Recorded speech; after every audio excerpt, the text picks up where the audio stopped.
我身後呢一度就係澳門好出名嘅風塘斜巷啦。咁你哋又知唔知點解會有呢個名呢？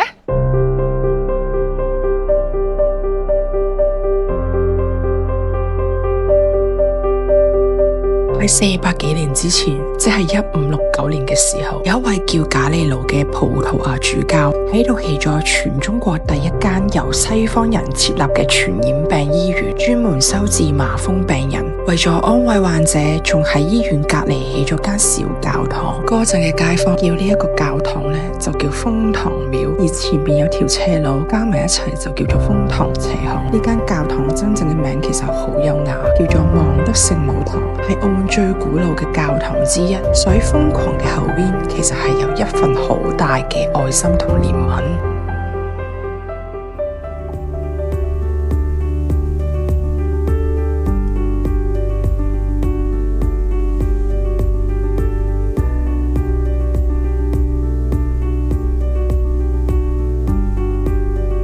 而家咧都有好多旅客咧過嚟呢一邊打卡，見到呢一帶都好多葡式建築物啦，同埋佢哋咧都係一啲偏矮嘅建築，完全可以感受到陽光嘅折射啊！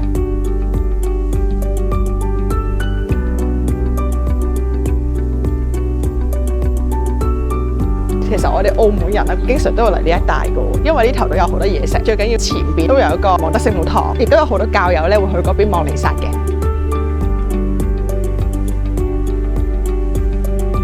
行到入風塘斜巷呢，一瞬間好似返咗葡國咁樣啊！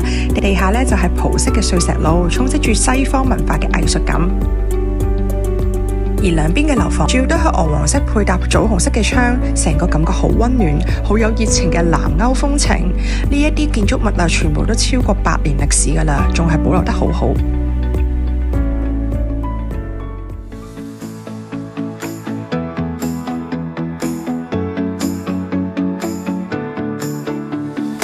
對正住望德聖母堂有一座3層高、頂樓有個塔樓嘅建築，門口掛住個大風塘嘅牌面。咁呢一座樓咧係建立於1923年嘅，最初咧係一間公教學校嚟嘅。咁呢一間學校咧係由一批澳門慈善家共同出資建造，專門咧就係俾當時嘅小朋友免費讀書。由當初係一間充滿教育理想嘅公教學校，一路變下，到依家已經成為咗一個好活躍嘅藝術空間啦。而當年建設者們咁熱心嘅公益精神就一直流傳到依家。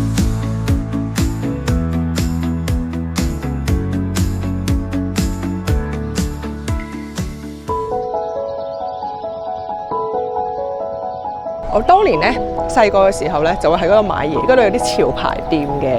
咁但係其實依家都有時候咧，經常過嚟咧都會去嗰個婆仔嗰邊，因為婆仔嗰邊咧有啲體驗店啊，仲有時會有啲展覽啊喺嗰邊舉行嘅。佢呢一度咧夜晚係特別有氣氛嘅，因為佢哋會有啲燈飾啊咁樣嗰啲咯，冇咁熱嘅時候坐喺出邊咧都好有風味嘅。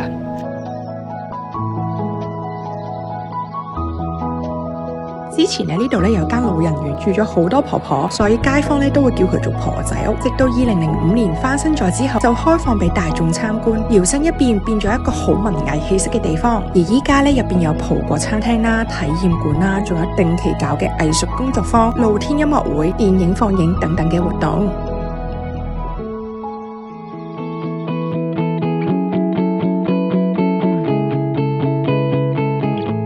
嚟呢度玩咧，其實都好方便㗎。附近咧就係大三巴，大概10分鐘左右咧就可以到，完全可以安排同一個行程入邊。朝早過嚟嘅話咧，可以感受到陽光下嘅色彩；夜晚過嚟嘅話，啲街燈着咗之後，成條街都好浪漫。最緊要咧，呢度咧冇乜人，又免費開放，可以慢慢行，慢慢欣賞。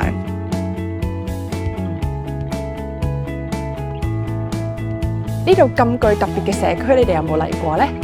評論區可以分享你哋嘅打卡相啊！關注我，了解更多澳門文化。